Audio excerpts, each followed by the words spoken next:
Muy buenos días. Nos encontramos en Barcelona entrevistando al señor Joaquín Bochaca para TLV1 de Buenos Aires, en Argentina. El señor Bochaca es un conocido historiador revisionista, especialista en numerosísimos temas históricos, religiosos, filosóficos y económicos. Pero la entrevista de hoy queremos centrarla de forma muy especial en el tema estelar del señor Joaquín Bochaca, que fue de alguna manera también el primero de los temas que tocó en un libro de éxito, alternativo a la visión de la economía y del capitalismo que nos da el sistema. He de decir que el señor Bochaca era un ardiente demócrata y que se convirtió a una visión diferente de la historia del mundo leyendo las memorias de Winston Churchill, precisamente. Pero vamos a pasar la palabra al señor Joaquín Bochaca. Señor Joaquín Bochaca, ¿dónde nació usted y cuándo?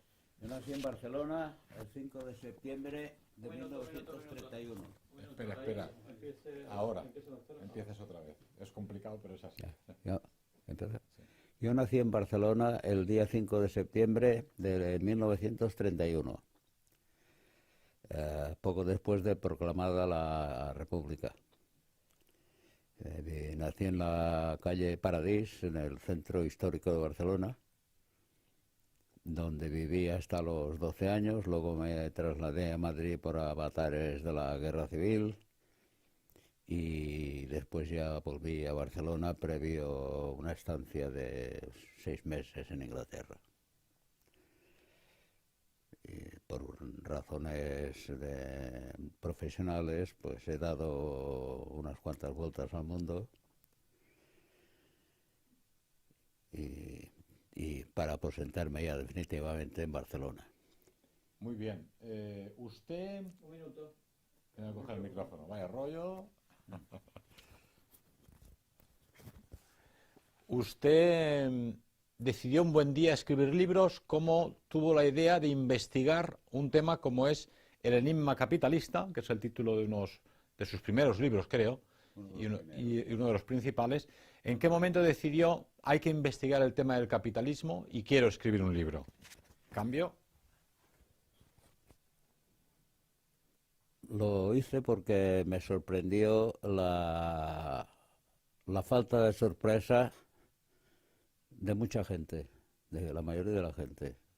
La falta de sorpresa ante el hecho de el progreso permanente, enorme,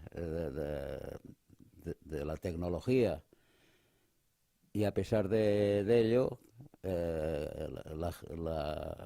los artículos eran cada vez más caros, la escasez era cada vez mayor, y se daba la paradoja de que había mucha gente que se moría de hambre con stocks rebosantes y nadie se sorprendía. Entonces decidí investigar sobre el terreno y vi que todo era una cuestión del sistema monetario. Usted habla en su libro precisamente de el enigma del capitalismo. ¿Cuál es la raíz profunda de estos contrastes enormes, de la pobreza en la abundancia? La raíz de la pobreza en la abundancia está precisamente en el desconocimiento total, absoluto, sorprendente de lo que es lo que la gente llama dinero.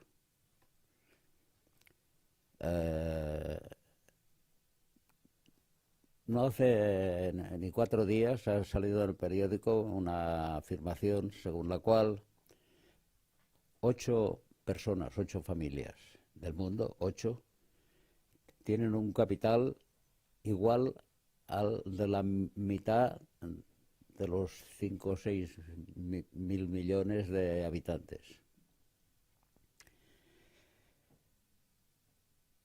Entonces, claro, cuando la gente se dice esto, se presupone que es dinero, ¿no? Pero el dinero definitivamente es una abstracción. Lo que la gente llama dinero, lo que llamamos dinero son los cromos que llevamos, unos cromitos que llevamos en la cartera y la calderilla.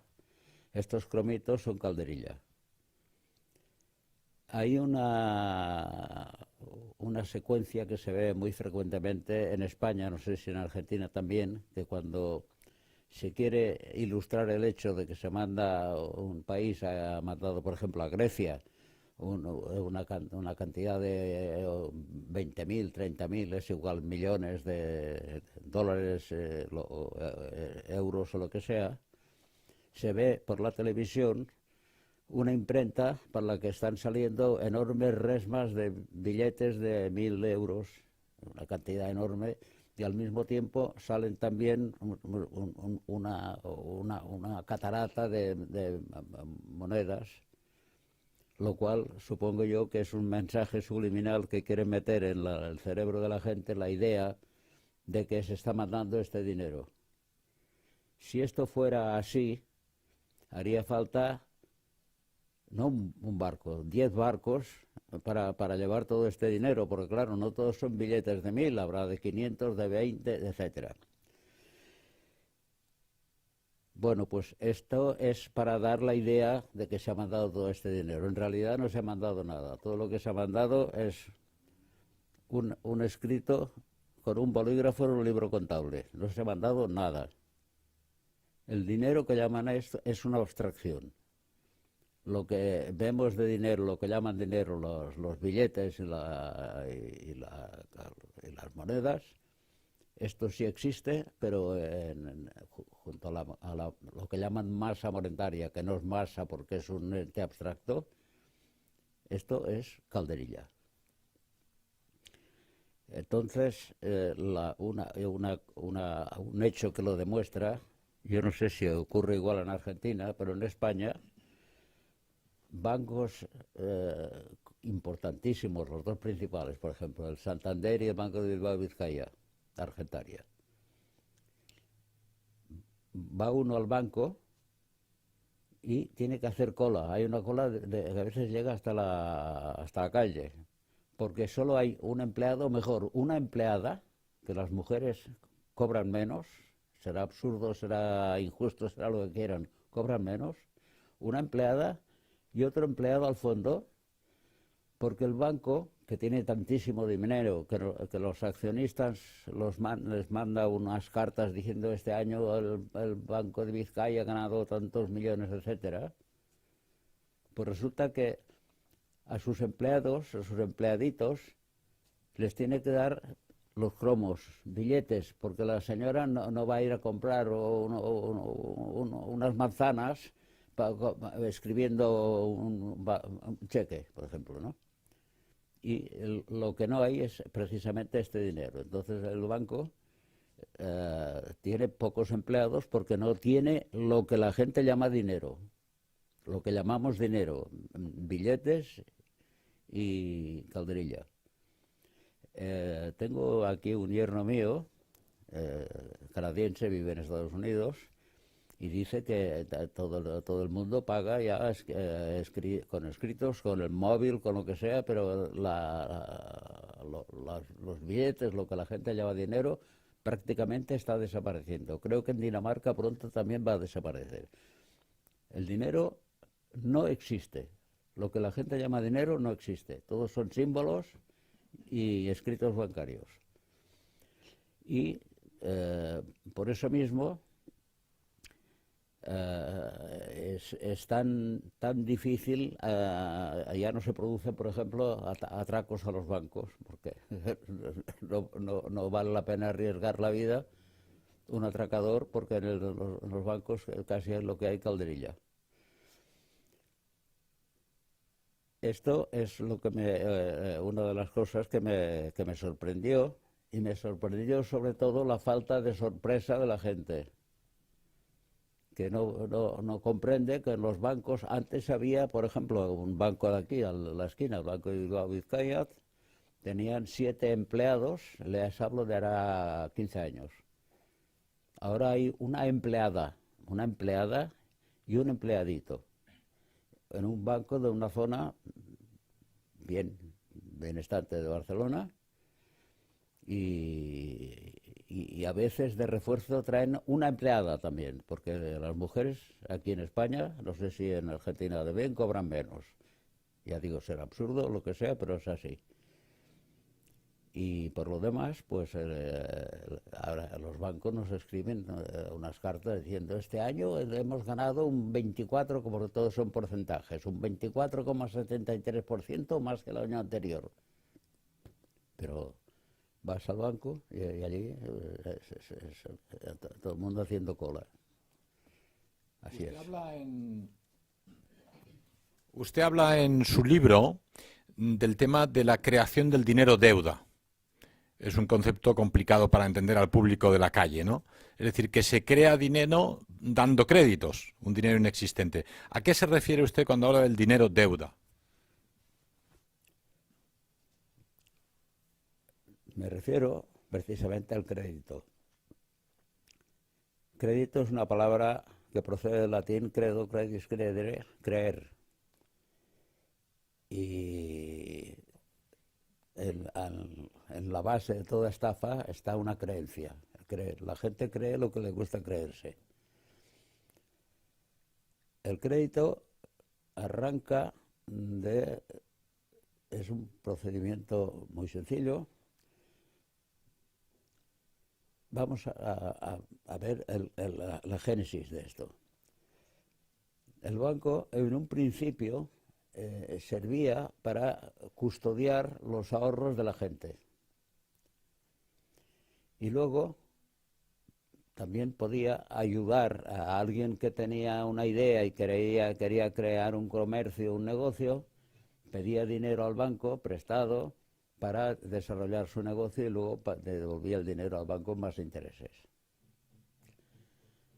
El banco lo hacía así, el banquero recibe el dinero y se da cuenta de que la gente que deposita sus ahorros en el banco solo retira para sus gastos corrientes normales, etcétera, de cada día un 10%.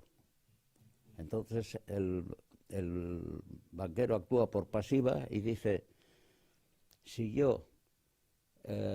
solo retiran el 10% de promedio, hablamos de promedio, pues puedo prestar 90 y guardar los 10 para la gente que me venga a buscar.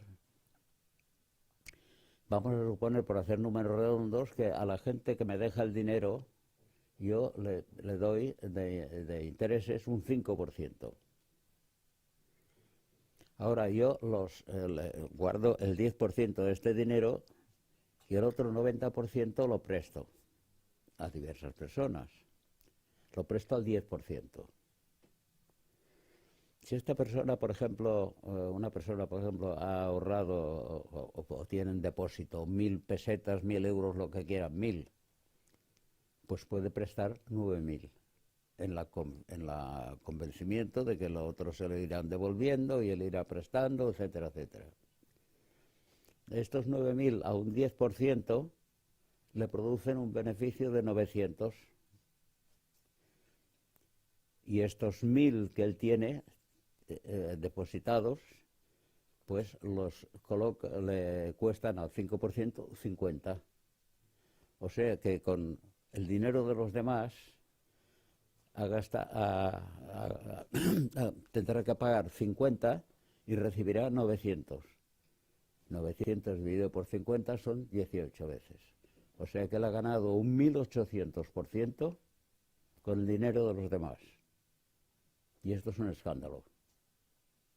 1.800% con el dinero de los demás sin ningún riesgo. Pero atención, hay un riesgo. Un riesgo que él no asume. Podría darse el símil de que el banquero, al dar tanto dinero a una comunidad, la está animando mucho. Pero luego la comunidad tiene que devolver este dinero y a veces hay quiebras, a veces hay, qué sé yo, una mala cosecha, se hunde una casa, y la gente no puede pagar los intereses. Y la gente tiene más gastos y empieza a retirar dinero. Luego corre el rumor de que el banco aquel, claro, el dinero que tenía en depósito lo tiene prestado y mucha gente que ha perdido dinero en negocio, ha pasado una guerra o lo que sea, no puede devolver este dinero. Corre el rumor de que el banco no tiene dinero, rumor que es cierto, y el banco cierra las puertas. Entonces, lo que pasa constantemente, y ha pasado en España y en todas partes, es que el gobierno, para impedir un desastre, imprime inmediatamente dinero,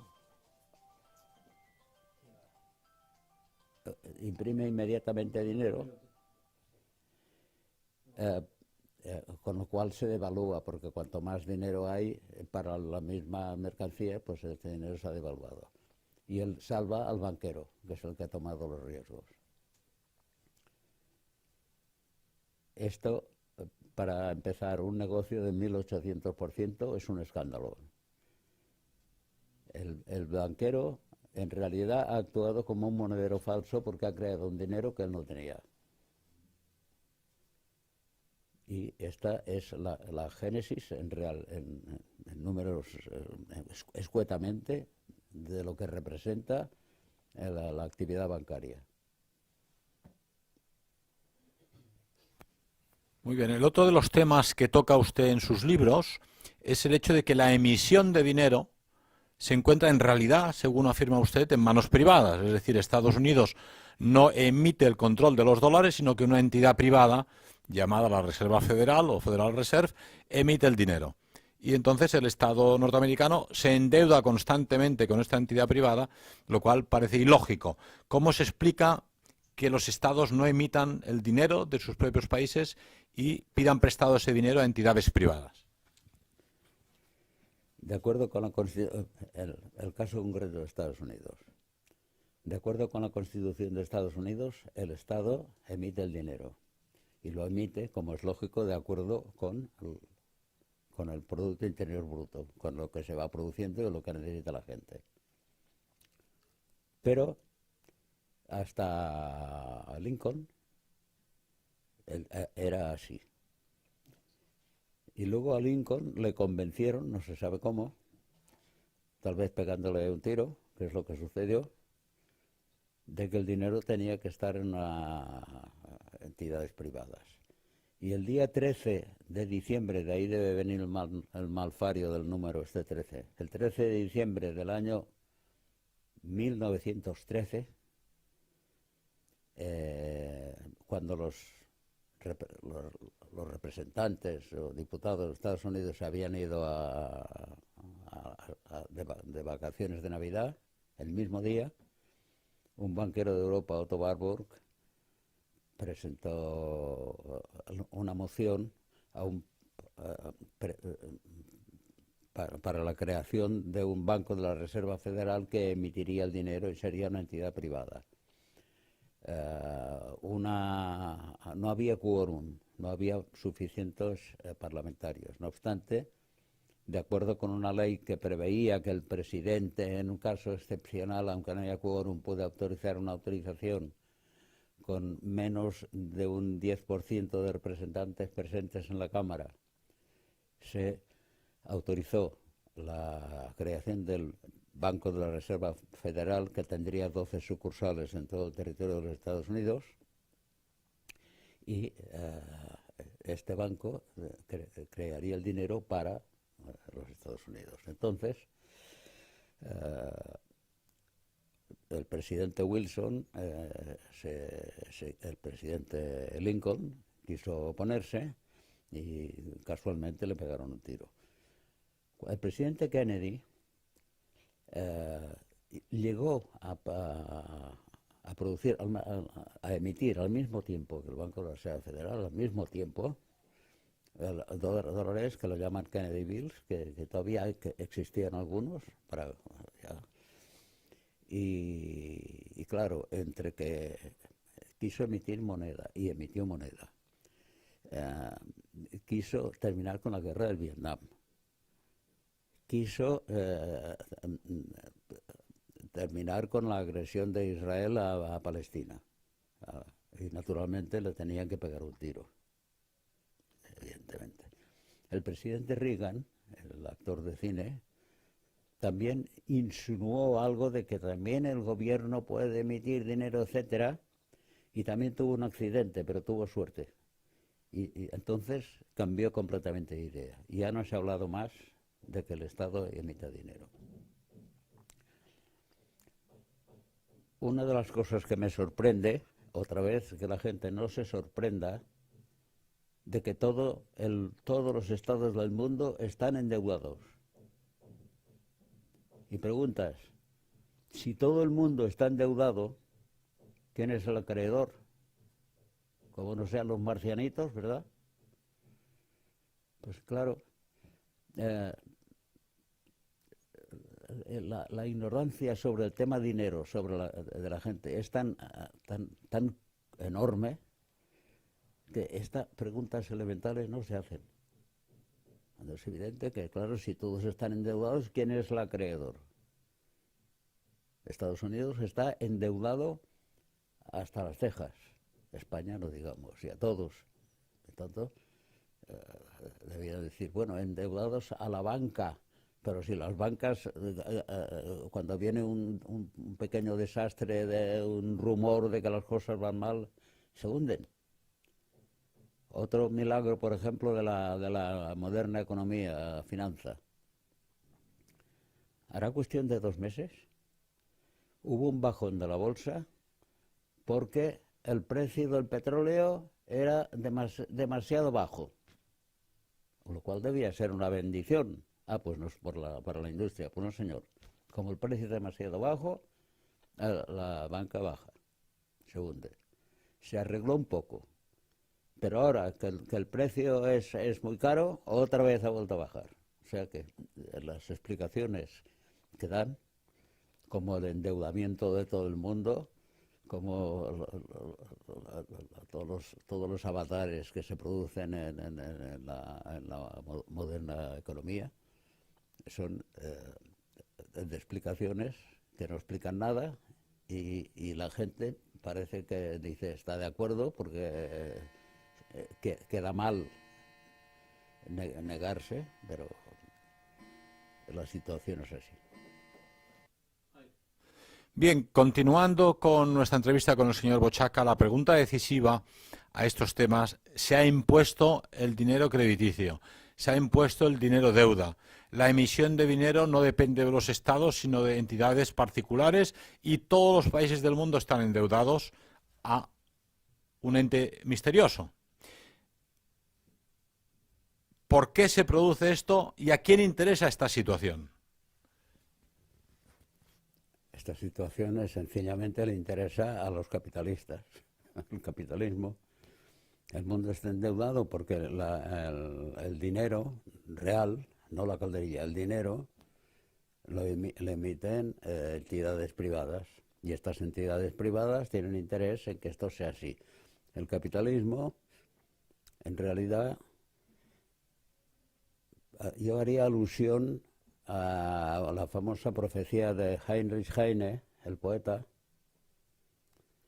que predijo que el mundo estará gobernado por los dioses, dice él. En el argot bancario, los dioses, por lo menos se parece en Estados Unidos e Inglaterra, los dioses son los multimillonarios, los banqueros. Heine era precisamente nieto de un banquero, nieto de un rabino, hijo de un banquero, de manera que sabía lo que hablaba. Y él decía, llegará al mundo en que lo gobernará un dios tiránico, decía, y el resto del mundo será una masa balando, con masa de corderos balando de un modo uniforme, en el cual cada vez menos gente tendrá más dinero, luego más poder, que más.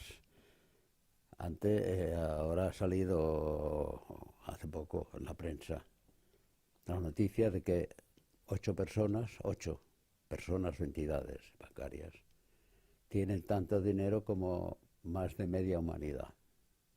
En la vanguardia, en los periódicos. Y el dinero es poder, dinero es poder. ¿Por qué tiene dinero? Pues tiene dinero pues el sistema capitalista del que ya hemos hablado someramente. Y esto pues tiene tendencia a ser cada vez mayor, cada vez un número más reducido de personas tengan un poder sobre un número más amplio de personas, y se irá precisamente lo que están buscando, pues, supongo es lo que decía Heine de la República Universal. Esto se ha hecho a base de la creación del dinero deuda, y todo el mundo está como obnubilado ante el fenómeno actual de que en medio de una productividad tecnológica brutal cada vez haya más mendigos por las calles, y los que no son mendigos viven así, pues claro, es debido a este sistema. Con el agravante de que en los estados, que también están endeudados hasta la médula, tienen que salir del paso y pagar los intereses, no el principal, es imposible, ¿no? Apretando más a la gente a base de impuestos. Ya digo, en Alemania los impuestos desaparecieron. Solamente existían, me parece, sobre los vinos, sobre los alcoholes de alta graduación y sobre el tabaco, precisamente para tener un efecto disuasorio. Por lo demás, el Estado, que tenía competencias sobre todos los bienes y servicios estratégicos, es decir, los transportes, toda clase de transportes, las comunicaciones, y naturalmente también la creación de dinero, que se creaba de acuerdo con el Producto Interior Bruto producido. De manera que si un país había trabajado mucho, la gente sería rica, y si había trabajado poco, lo sería menos. Pero no había impuestos porque no son necesidad. Ahora que se habla tanto de democracia, es evidente que al hombre se le domina por la cabeza y por el bolsillo. Por la cabeza a base de la repetición masiva de eslogans. Y por el bolsillo, porque si tú no eres dueño de tu bolsillo, porque el Estado te lo puede quitar como quiera, a base de impuestos, pues tampoco eres libre. Se habla mucho de libertad, pero no hay libertad económica ni libertad de pensamiento. De manera que la cosa va así y irá empeorando así. No hace falta ser un profeta para verlo. La cosa está así. Muy bien, aquí se tercia la pregunta importante. Hemos hablado del problema, ¿no? ¿Cómo se evolucionó la creación de este problema y en qué situación nos encontramos? ¿Cuál sería, a su modo de ver, la solución para la humanidad y para las naciones para liberarse de este problema económico? La esclavitud al dinero, deuda.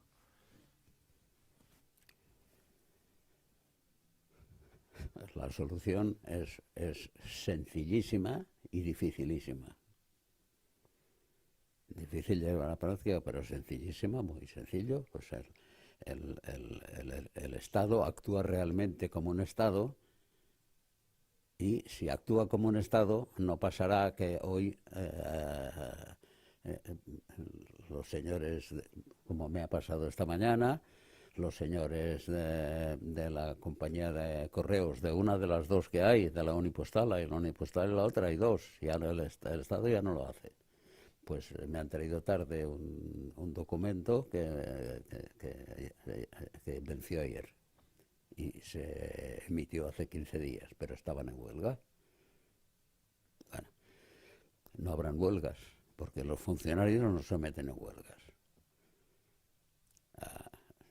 No solamente no habrán huelgas, sino que el Estado asegura el servicio, por ejemplo, de los transportes y de los transportes del público, que naturalmente, a menos que haya un accidente, no habrá huelgas y todo funcionará normal. Al no existir el interés, la moneda permanecerá estable. Solo bajará si hay una catástrofe natural, un terremoto o lo que sea, y lo demás funcionará igual. El Estado el coeficiente de caja de las casas será un 50%, y ahora pasará como ocurrió ya en el centro de Europa hace 80 años, que el Estado dará créditos blandos o incluso sin interés a jóvenes parejas que quieran formar un hogar y todo lo que sea necesario. No habrá, al no crearse dinero deuda, el dinero se mantendrá estable. Yo recuerdo que durante la Guerra Mundial estaban en casa una chica alemana que trabajaba en la embajada de Estados Unidos, de Alemania en España, y se sorprendía de que ella iba a veces de permiso a Alemania, se sorprendía de que en España los precios se movían constantemente para arriba, y en Alemania, dice, en Alemania el precio es igual, desde el año 35 hasta el 45 los precios no se movieron. ¿Por qué? Pues porque no tenían por qué moverse, al contrario, al mejorar la tecnología, los precios incluso bajarán. O se mantendrán exactos, o al mejorar la tecnología y poder producir más en una misma unidad de tiempo, los precios bajarán. Por lo tanto, precisamente bajaron porque no existe el fardo de la deuda. Esto es evidente. El Estado no debería poderse permitir ahora que hemos leído por televisión que la electricidad va a subir un 30%. 30%, ¿eh? Como en Argentina, por lo demás. 30% de la electricidad. Es absurdo. Antes era una compañía que se creó en Barcelona, la canadiense, Barcelona Traction. Luego, al terminar la guerra, Franco se lo dio de regalo al último pirata del Mediterráneo, que llamaban, a Juan Marc, el banquero chueta judío mallorquín. Luego, Marc se lo vendió a una empresa de aquí que se llamaba Endesa. Luego el Estado se quedó Endesa, se quedó el ENER, Fuerzas Eléctricas de la ESERA en Ribagorzana, y la Sevillana de Electricidad. Hasta que finalmente, por uno de estos cambalanches, el Estado, la empresa, consigue perder dinero porque formaba parte de un cartel que además había bancos, etcétera, y se pone como por suspensión de pagos o deciden que lo ponen a la subasta. La empresa de aquí, una empresa de aquí, no, ¿quién era? Ahora no recuerdo. Se presenta así, Catalana de Gas, se presenta para hacer una oferta clásica de €1 y me pago €1 y por €1 me quedo la empresa y todo el pasivo de deudas. Simultáneamente hay una oferta de Italia, y entonces un señor muy patriota, era presidente del gobierno, el señor Aznar, se lo pasó a la italiana, por el mismo precio a la italiana. Y el señor Aznar ahora es consejero delegado de esta empresa italiana. De ahí que tengan que subir las tarifas. Y ahí tiene que subir las tarifas porque a los italianos les importa un rábano España, hay averías cada 2 por 3 y a ellos les importa un rábano y las tarifas suben en cascada. Ahí está. Muy bien. Tenemos un tema y es que el Banco Central Europeo acaba de anunciar que va a hacer desaparecer los billetes de 500 euros ya en 2018. Es decir, al billete de 500 euros le queda un año exactamente. Es un billete efectivamente muy grande, pero en la tradición alemana que tenían billetes de 1000 marcos, donde en Alemania muchas cosas se pagan al contado, les gustaba pagar al contado, esta posibilidad va a desaparecer. La excusa del sistema es que las mafias esconden el dinero en billetes de 500. Bueno, pues ahora lo esconderán en billetes de 100. Pero en cualquier caso, ¿usted cree que realmente eso es así? ¿Es una maniobra para evitar el dinero negro en casa con billetes de 500 euros? ¿O es el inicio de una desaparición del billete de 500, de 200 y de 100? Sí, señor. Es el inicio de una desaparición del billete hasta que llegue el billete electrónico. Aquí quieren ya pagar por ordenador. Yo estaré yo bien arreglado porque yo no tengo ni móvil. Me niego en absoluto a estas cosas, pero en fin, como mi tránsito en este valle de lágrimas, por obvias razones, no será como el tuyo, pues, pero sí, será la siguiente maniobra. Entonces la gente tendrá, como en tiempos de la posguerra en España, tendremos como unas cartillas de racionamiento y cada uno tendrá su cartilla y hay sí, muchas máquinas de estas que vas por la calle y tienes que andar sorteando a tíos que están haciendo así o así pero en fin, es un panorama dantesco que veo aquí. Bien, en esta cuestión del enigma capitalista, simultáneamente usted escribió otro que se llamaba La finanza y el poder, que imagino que era parte del enigma capitalista. Sí, es más o menos el mismo tema y me refería también a la incidencia evidente de la finanza sobre la política. Y el libro que escribió usted, La isla de la esperanza, que viene a ser una parábola. Sí, exacto. Me refiero a unos bienhechores de la humanidad que cogen a una determinada tribu de sinvergüenzas y los meten en una isla del Océano Índico, rodeados de tiburones. Y entonces hay otra isla, la isla de la Esperanza, en donde la gente empieza otra vez a utilizar una moneda y a utilizar servicios financieros normales basados en la realidad y no en especulaciones. Pero luego he escrito varios artículos sobre el tema porque es un tema que interesa, me interesa a mí concretamente. Y ya digo lo que he dicho antes, que me sorprende la falta de sorpresa de la gente, que vea que cada vez la humanidad es más rica en tecnología, en conocimientos y tal, pero que nadie se aprovecha porque no se puede hacer. Y mucha gente en Estados Unidos no saben que el Banco de la Reserva Federal es una empresa privada. Y otros que lo saben, como mi yerno, que es un tío inteligente, pero en estos asuntos, ¿no? Dice, es que ya dijeron ellos porque hacían la moneda lo hacía una empresa privada. Dice, para apartar a los políticos del dinero. Pero, claro, aportar a los políticos y a la gente. Pero claro, esto yo se lo he mencionado, etcétera.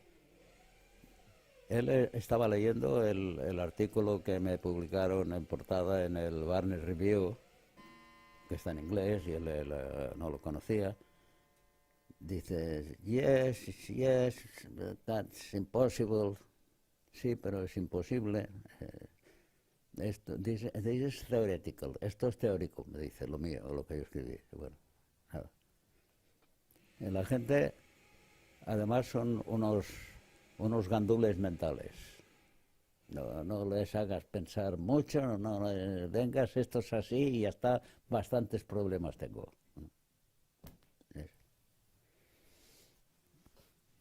Muy bien, tengo entendido que se ha producido una película en base a sus libros, del enigma capitalista y la financia y el poder, donde describe esta cuestión del timo del dinero bancario. ¿Es así? Rodrigo Tarín. ¿Qué? Cerramos la puerta porque hay ruido, están reparando el ascensor. Ah, Sí, Rodrigo. Rodrigo Tarín. ¿Cómo se titula la película? Ahora no me acuerdo. O sea, lo podemos mirar allí luego, pero lo tengo por allí. Pero sí, yo la vi, ahí pone un ejemplo mío del dinero, de que va con unas piececitas de las damas, sí, sí, en España. Tuvo un premio en un concurso de cinematográfico de Málaga. Rodrigo Tarín se llama. Yo lo conozco indirectamente, es amigo mío, un señor que es de una compañía de seguros y su hijastro es este. Sí. En total creo que ha escrito usted 41 libros, 31 libros y 410 artículos de los más diversos temas económicos, históricos y políticos. ¿De cuál de sus libros está usted más orgulloso o satisfecho? No sé.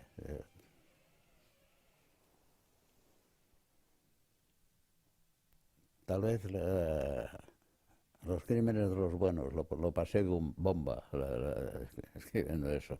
Parece un poco sádico, pero es que lo pasé bomba porque me imaginaba al hombre corriente que coge aquello y es un giro no de 90 grados, de 180 grados con respecto a lo que a él le han contado de la guerra, que claro, yo me acuerdo de aquel, ¿cómo se llamaba? Aquel de la SOM Radio, que ha desaparecido, que era un tío, ¿cómo se llamaba? ¿Cómo se llama aquel? Sí. Dices que me ha cambiado completamente todo el panorama. La gente habla de películas de crímenes de alemanes, los animales malos y toda la pesca, y claro, y luego le ve todo aquello y sobre todo pues las frases de Churchill poniendo ahí a Hitler por las nubes y cosas estas, ¿no? Pero claro, vamos a lo mismo. La verdad es lo que se hace creer, y si se repite 1.000.000 de veces aquello y la frase de Churchill diciendo si Inglaterra perdiera la guerra me gustaría que encontráramos un hombre tan inteligente, tan espíritu humorístico, tal como el señor Hitler, y las citas están en libros step by step, y luego en otros libros ha escrito lo mismo. Claro, la gente se sorprende y me hacía un poco de gracia esto. Ahora el primero que le hice en 2 partes fue el enigma capitalista, sí. Lo escribí en 2 partes y luego en tiempo de Mota precisamente lo unió en uno solo. Tengo entendido que de sus libros hay encausados en los diversos procesos que ha sufrido su editor, aquí presente. Han sido precisamente el tomo 2 de la historia de los vencidos y los crímenes de los buenos.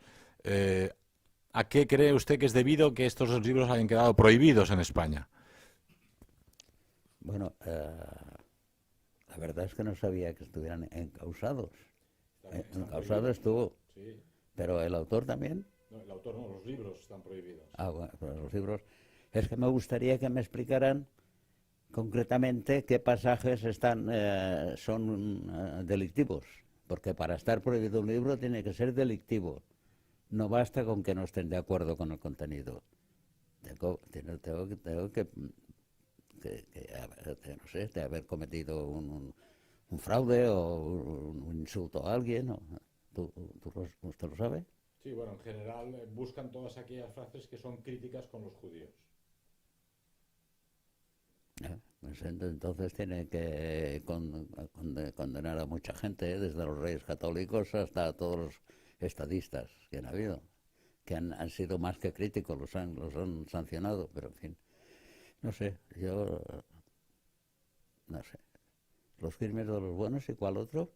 La historia de los vencidos, tomo 2. El tomo 2, ya miraré que pongo en el 2, ya lo miraré. Muy bien, yo creo que para sus lectores sería de interés saber cómo tuvo lugar su proceso de conversión, porque usted era un convencido de demócrata lector de las memorias de Churchill, y leyendo las memorias de Churchill llegó justamente al hemisferio contrario políticamente hablando. Pues porque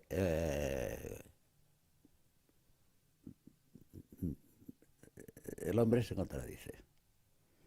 Y luego se presenta tan bueno, tan ideal y todo, que me extrañaba. He contado el caso de esta chica que vivía en casa, esta alemana, y fui un par de veces con ella a la embajada, vi la gente muy normal, y luego la crítica que les hacían, pues empecé a ver que aquello algo no cuadraba.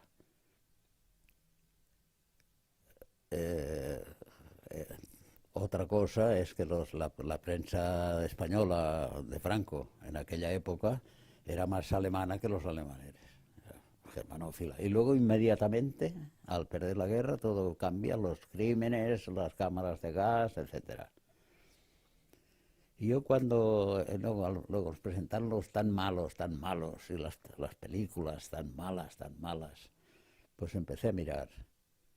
Y en las memorias de Churchill, pues yo precisamente pues me chocaba de una serie de cosas que decían. Y empecé a interesarme en el asunto. Vi que en España entonces mucha gente, al principio además, claro, mi abuela paterna era francesa, que era partidaria del mariscal Pétain, por cierto, pero en fin, era francesa y claro, yo tenía una especie de simpatía, no arrolladora precisamente, por el campo aliado. Y luego por la simpatía innata de la gente que tenemos, pues por el que va perdiendo, que los aliados recibían golpes por todas partes los 2 o 3 primeros años. Pero en fin, eso de que yo era demócrata, dejámoslo hasta a los 15 años. Ya empecé, tan tonto no fui, no llegué a tanto, hasta los 15 años. Y tampoco de una manera furibunda, porque teníamos el ejemplo de aquella chiquita que era muy maja. Y me hablaba cuando volvía de Alemania, de los bombardeos, de los ingleses, etcétera. Bueno. Pero en fin, eran las cosas.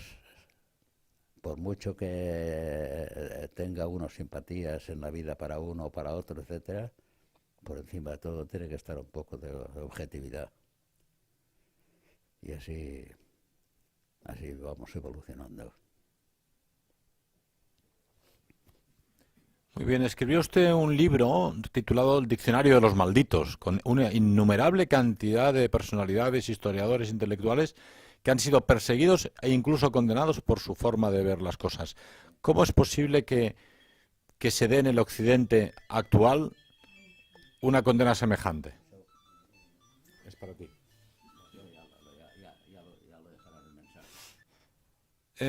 Uno de los 31 títulos que usted escribió se llama El Diccionario de los Malditos, donde narra las vicisitudes y la biografía personal de una innumerable cantidad de intelectuales, historiadores, pensadores, que por un motivo u otro han sido perseguidos e incluso condenados a penas de prisión y al ostracismo por su forma de ver las cosas. ¿Cómo puede ser que en el Occidente, con los estados de derecho que llama y las democracias occidentales, donde teóricamente reina la libertad, se produzca la edición de un libro donde denuncia justamente esta persecución del pensamiento disidente?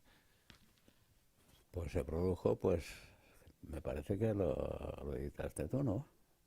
Pues se produjo porque hay señores bastante osados, como tú mismo, que tomaron este riesgo, que es de agradecer, de publicar este libro. Me sorprende que este libro no haya sido encausado, ¿qué dices? ¿Verdad? Todo llegará. Ha sido secuestrado ahora en la última. Entonces ya está, hombre, no cabe duda. Aunque me gustaría saber el motivo de la acusación, la sustancia, ¿de qué? Es que si se demuestra que, digo que un señor fue fusilado y solo fue ahorcado, pues es que, pero si no, no sé, son cosas leídas en la prensa, muchas veces también referencia de la prensa bien pensante, no sé, pero en fin, yo he estado de suerte. Es que en España este es un país puñetero, porque dirán, nosotros a los escritores no los perseguimos, pues persiguen al editor, porque si no hay editor, yo ya puedo estar escribiendo mis memorias si quiero. No sé, porque en cambio en otros países, era Forisson, por ejemplo, y tantos... el que me sorprende es Hervé Sen, te suena, ¿no? Es Sí, buenísimo. sí. Y a este no, me parece que no le ha pasado nada. O sí, tal vez sí. Bueno, una multa me parece o algo, no sé. De acuerdo. Me parece que en Francia hay mucha más libertad en este, o menos, no libertad, pero en fin, menos, no son menos estrictos que en España, ¿eh? Aquí cuando nos ponemos en plan prohibir, es peor. En Francia, ya digo, el Berrisen se está publicando y no pasa nada. Ni a él ni al editor, que yo sepa. Pues no sé. En cualquier caso, ¿cuál sería el caso más eclatante de los pensadores que surgen en el libro El diccionario de los malditos? El que usted le ha marcado más como persecución. Hombre, hay varios.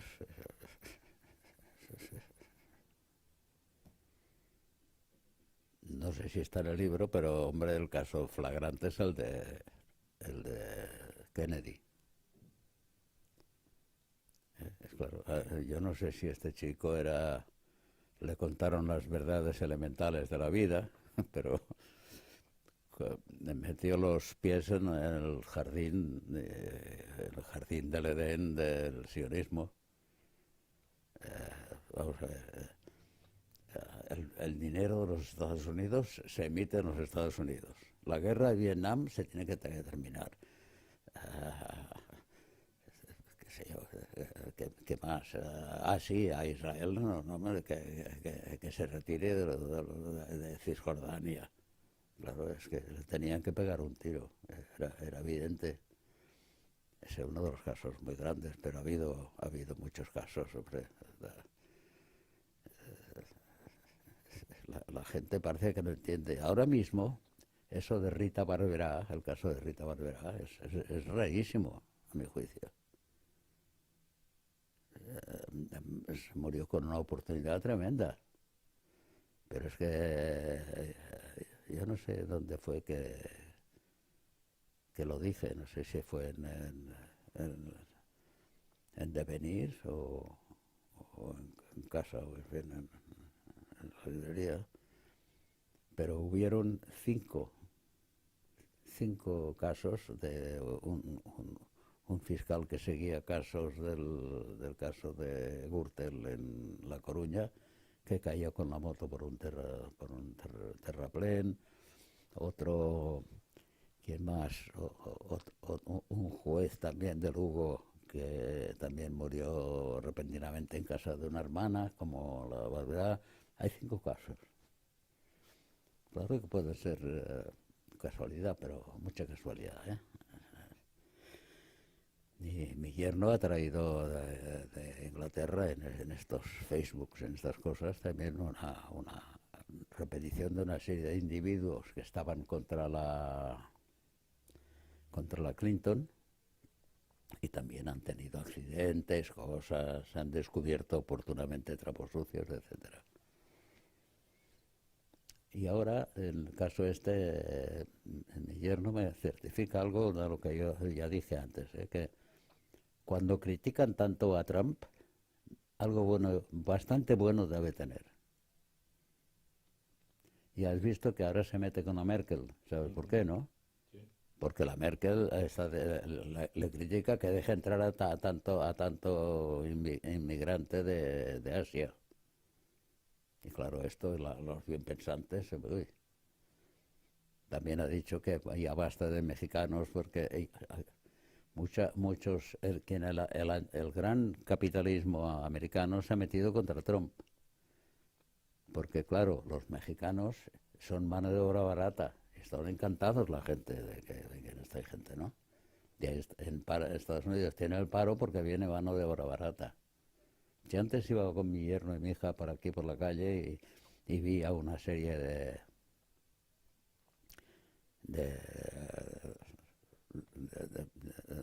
eran 2 o 3 personas que las llevaban en un carrito, y todas eran colombianas o peruanas, se veían los rasgos, ¿no? Y ya no se ven nativas llevando así, porque supongo que esta gente se alquila sin pagar seguridad social o lo que sea, ¿no? Y claro, el Trump es contrario a esto, es decir, que primero trabajo para los americanos, los mexicanos, pues. Ahora ya veremos si podrá tirar adelante esto. Otro de sus títulos de éxito, con varias reediciones, ha sido La manipulación de la mente. Salimos del tema del capitalismo y de la manipulación del dinero, salimos del tema del revisionismo histórico y pasamos a un tema mediático, la manipulación de la mente. ¿Qué tema aborda usted en este título? Pues básicamente el tipo de la propaganda, toda clase de propaganda o publicidad, que es lo mismo, que se ha producido y se produce constantemente, los diversos trucos que hay. Es curioso, por ejemplo, no deja de hacerme gracia que artículo tal, 9,95 y cosas de estas. Estos son pequeños truquitos para la gente que sí, son 9, no son 10, son menos de 9. Pero esto es una anécdota, ¿no? Pero la publicidad manipula a la gente de una manera bestial. Ahora, publicidad comercial, bueno, está bien, ¿no? Ahora, la publicidad política, que es la grave. Y efectivamente, la gente se ha llegado a creer una serie de cosas porque se repiten constantemente. A mí me ha llamado la atención un libro publicado en Alemania ahora por una antinazi que ha reproducido una frase de los diarios de Goebbels. La famosa frase, una mentira repetida 1000 veces se convierte en verdad, atribuida al doctor Goebbels. La frase es verdad, pero está fragmentada, porque antes de una frase repetida 1000 veces se convierte en verdad, está precedida de la frase: el señor Churchill pertenece a la clase de individuos que tienen la flema de creer que una frase repetida 1000 veces es verdad. Claro, esto cambia completamente el significado.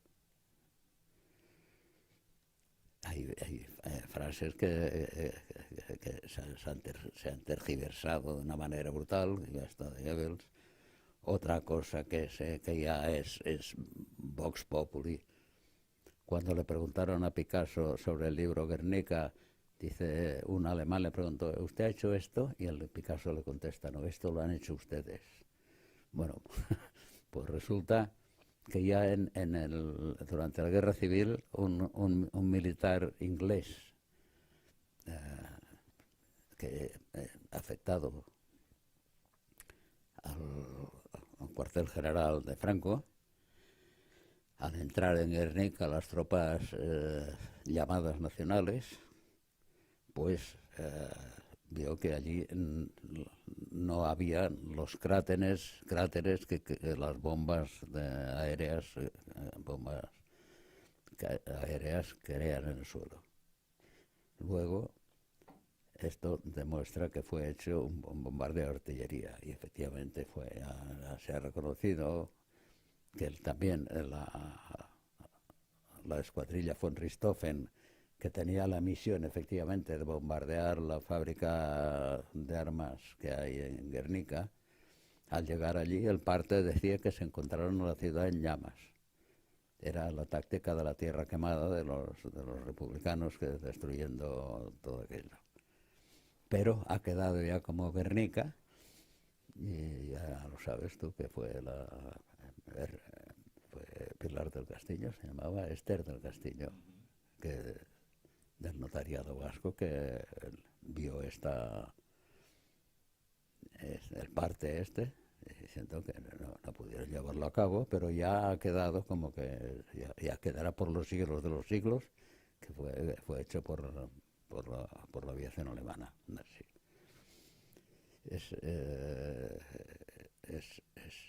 Es evidente que la fuerza de la manipuladora, sobre todo a partir de televisión, radio, prensa, en otras épocas era más difícil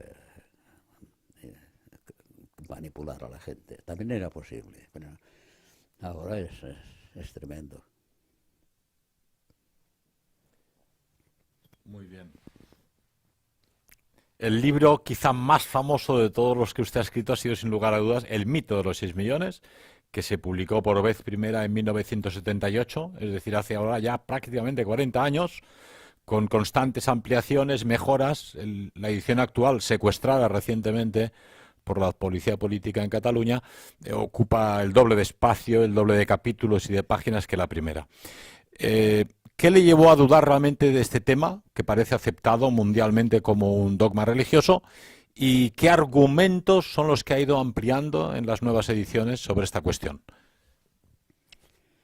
Pues al ser una cosa tan enorme, ya me hizo dudar de entrada. Y lo que me llegué totalmente a admitir en la prueba, que en las primeras ediciones no lo puse, pero ahora sí, cuando en el tanatorio de la Almudena en Madrid y en el tanatorio de Mataró, que lo pregunté a través de mi hijo, que vive en Mataró, los litros de combustible necesarios para hacer desaparecer totalmente, convertir en polvo un cuerpo humano, depende naturalmente, pero del tamaño, del peso, etcétera, pero por eso dicen que entre 50 y 60 litros de combustible. Es evidente que si los alemanes, aparte de 6 millones de judíos, también dice que incineraron a gitanos y a tarados mentales o físicos. Bueno, cogiendo la cifra más baja, 50 litros, y la cifra más baja, 6 millones, son 300 millones de litros, y los alemanes me parece que no estaban para gastar 300 millones de litros, porque el problema que tenían precisamente era el combustible. En Europa el único sitio que se producía entonces petróleo era en Ploesti, en Rumania, pero de los pozos de Ploesti estuvieron toda la vida quemando, toda la guerra quemando. Los alemanes no tenían más que el combustible de diésel, sintéticos. Y no creo yo que estuvieran para gastarse 300 millones de litros cuando tenían sistemas más fáciles, los neurogases. No tenían más que instalarlos en las llanuras polacas y lanzar los neurogases y tal. O mejor todavía, utilizarlo de mano de obra. Los alemanes, al final de la guerra, había niños de 15 y 16 años, las mujeres también. Bueno, pues coge a los judíos y los pones a trabajar, qué sé yo, en la agricultura, en la industria, lo que sea, que es lo que pasaba, los sucedieron así. Por lo tanto, si hacían esto, esta cosa tan idiota, pues es que eran tontos.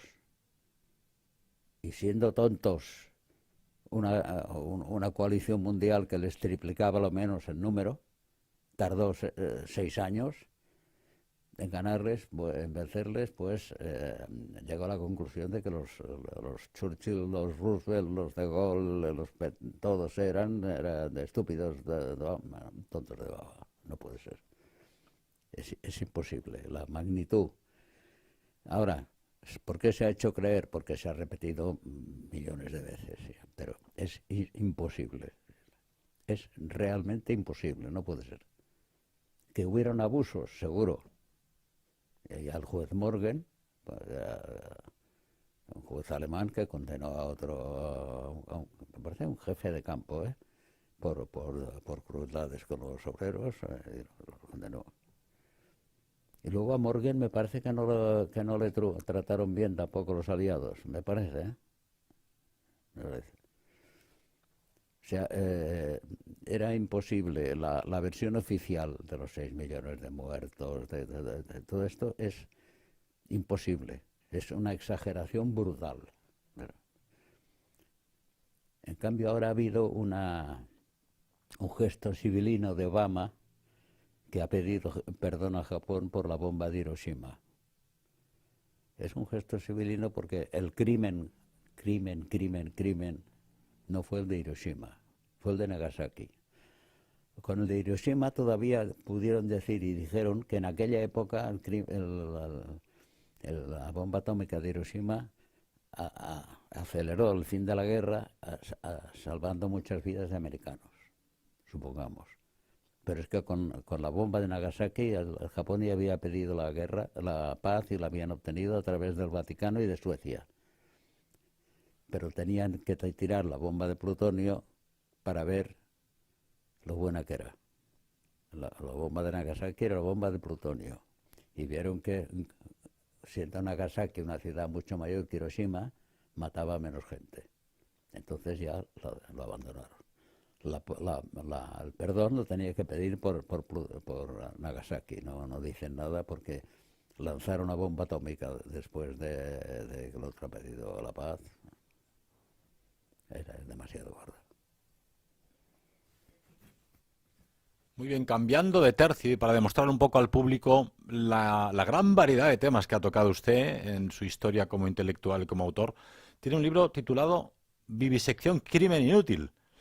Un título que a la gente le sorprende realmente. Aborda usted un tema que es la protección de los animales y el trato humano, entre comillas, con los hermanos en este viaje por el mundo. Bueno, vamos a ver. ¿Qué es un crimen?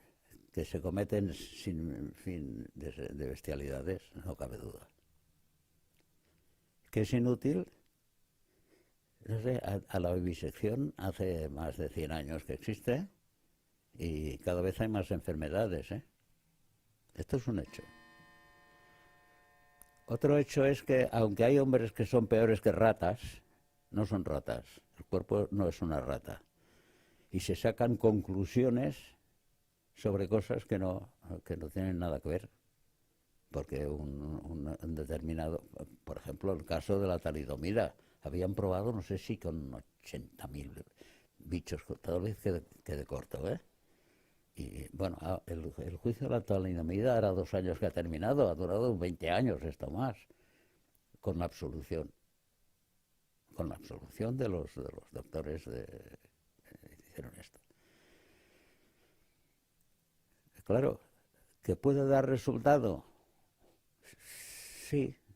Mire, yo en la Enciclopedia Británica me tomé la molestia de leer una entrada a Pasteur. Pasteur hizo la vacuna contra la hidrofobia, la rabia. Y luego he mirado rabia, en la misma enciclopedia. He mirado y he hablado del porcentaje de salvación de animales que salvó Pasteur. Más o menos es lo mismo que si no hubiera hecho nada, ¿eh? un porcentaje, no sé si 37% de animales que morían, pues, más o menos los que él salvó. Pero ya digo, en fin, se sacan conclusiones, se extrapolan más conclusiones de cosas que no tienen nada que ver. Ya digo, la prueba de que es inútil es de que cada vez hay más enfermedades nuevas. Que las medicinas sirven de algo, que muchas no se han hecho, no todas se han hecho a base de la vivisección, puede ser, bueno. Pero yo creo que no justifica las salvajadas que se producen. Por ejemplo, yo hago una prueba sobre cualquier cosa y me sale bien. Luego para asegurarme, vuelve a salirme bien. Voy a asegurar más otra vez y me sale bien. Ahora, no tengo que hacer 80 pruebas seguidas. Pero claro, esto justifica pues que más gastos, justifica que este señor se ocupa mucho de las cosas, que es un genio, que le dan medallas, etcétera, y sacan la medicina esta milagrosa. Que un señor se cura, que igual se habría curado sin la medicina, pues ya este señor es un genio. La medicina dicen que progresa mucho, pero lo que hay cada vez más son enfermos de todas clases, ¿eh? No digo que no sea necesaria la medicina, pero la vivisección, ya digo, los animales son diferentes que los humanos, pero en fin, en todo caso es un crimen. Las cosas que se ven. Yo conozco a un par de médicos que han estado observando vivisecciones y dicen que es horroroso. Pero en fin, como esto se considera ciencia. Bueno. Las cámaras de tortura de la ciencia. Sí, cámaras. Terribles, ¿eh? De los hámsters dando vueltas. Pero bien. Cambiando totalmente de tercio nuevamente, un tema aparentemente religioso. Tiene usted un libro titulado El mito del judaísmo de Cristo, que ya es atrevido. Un tema que parece que abordó el filósofo Houston Stewart Chamberlain en alguno de sus libros. ¿En qué se basa usted en esta investigación? Yo me baso en que Jesucristo era Galileo. Cuando Juliano el apóstata es derrotado en la batalla y está muriendo, dice, venciste, Galileo. Y en los primeros tiempos se llamaba Galileo, porque él nació en Galilea. Dejemos de momento de aparte el tema divino. Físicamente nació en Galilea. En Galilea es Galil HaGoyim, tierra de infieles. Lo que pasa es que los alemanes tenían aquel territorio, Palestina, que ahora se llama, que se dividía en Galilea, Idumea, Perea y Judea. Los judíos eran los de Judea. Aunque fuera un mismo territorio, Galilea es una cosa y Judea es otra. Que a él fue a nacer a Belén en Judá. Bueno, porque sus padres fueron por lo del empadronamiento. Ahora dicen un sacerdote, Jesucristo era judío. Bueno, si esta misma frase la dice en la Edad Media, le colocan el San Benito solo con mucha suerte, si no tiene más. Jesucristo era Galileo. Y hay un pasaje del Evangelio cuando los soldados romanos van a detener a San Pedro. Pedro les habla y un soldado romano le dice, tu lengua te ha delatado. El deje, el idioma, el acento. Los galileos, aunque eran vecinos de los judíos, tenían un acento diferente. Tu lengua te ha delatado. Y el Jesús de Nazaret, Rex Judeorum, rey de los judíos, que lo pusieron los alemanes los romanos en el INRI, era en plan de befa, en plan de blasfemia. Jesús, rey de los judíos. Pues no, judío no. Uno que dice Jesucristo era judío, un sacerdote que lo oí decir esto una vez, le dije, si usted repite esto, dije esto hace 20 siglos en Palestina, habría tenido problemas.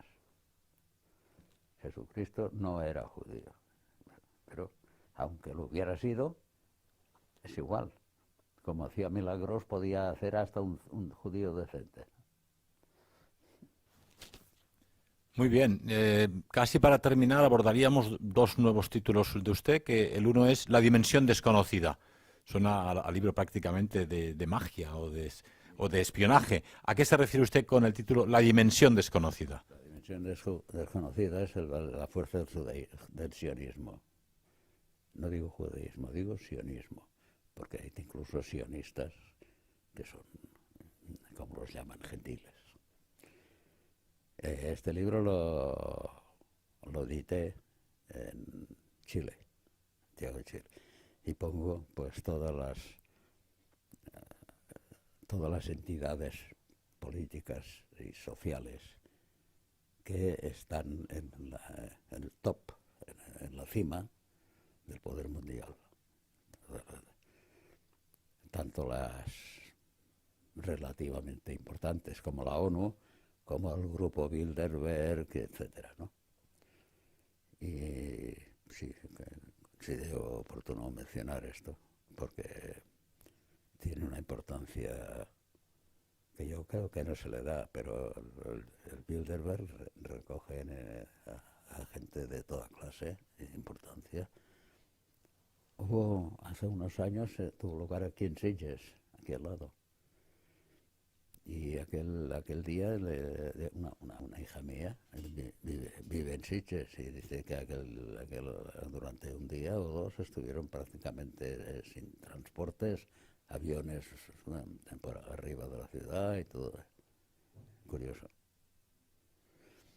Sí, yo creo que es la gente de estos grupos Bilderberg, etcétera, no sabe, no le da la importancia que tiene, pero esto sí es donde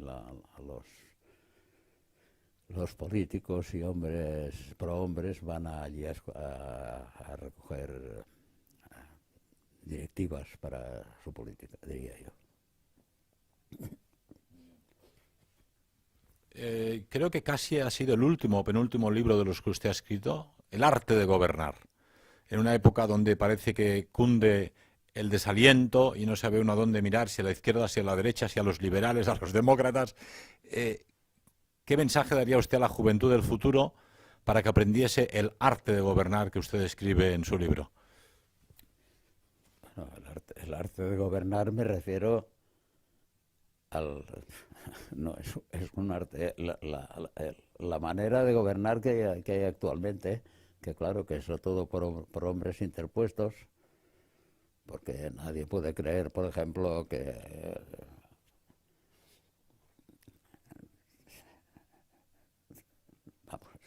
Franco, por ejemplo. Franco pues, era un militar más o menos afortunado, uno de los pocos que ganó una semiguerra, pero tenía necesariamente gente que sabía un poco más. Pero tienes, qué sé yo,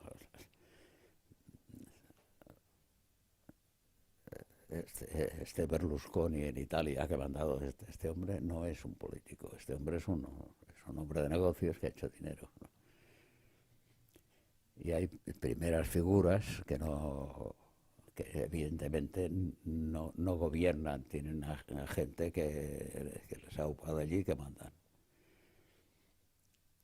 El arte de gobernar es sobre todo el arte de engatusar a la gente y que siga y obedecer a los que mandan de verdad.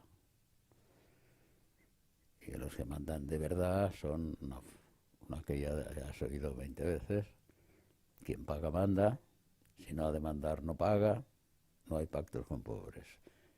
Esta frase debería estar esculpida en el monumento más alto de la Tierra. quien paga manda. Si no ha de mandar no paga, no hay pactos con pobres. Es una regla sin excepción. Esto es impepinable.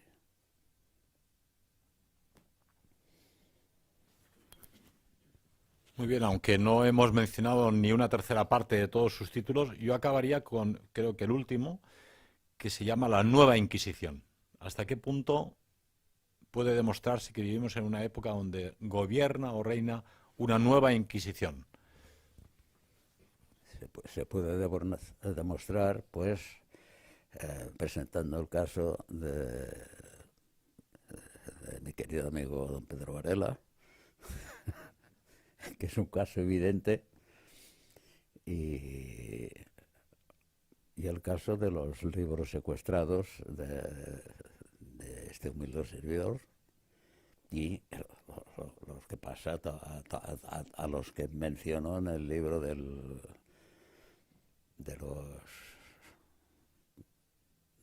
los perseguidos. No me acuerdo el título ahora, lo hemos mencionado hace un momento, hombre. Diccionario de los malditos. El diccionario de los malditos. Todo lo que les ha pasado a esta gente es una especie de inquisición. Hecho además con poco, no sé, poca categoría, de una manera tan mísera.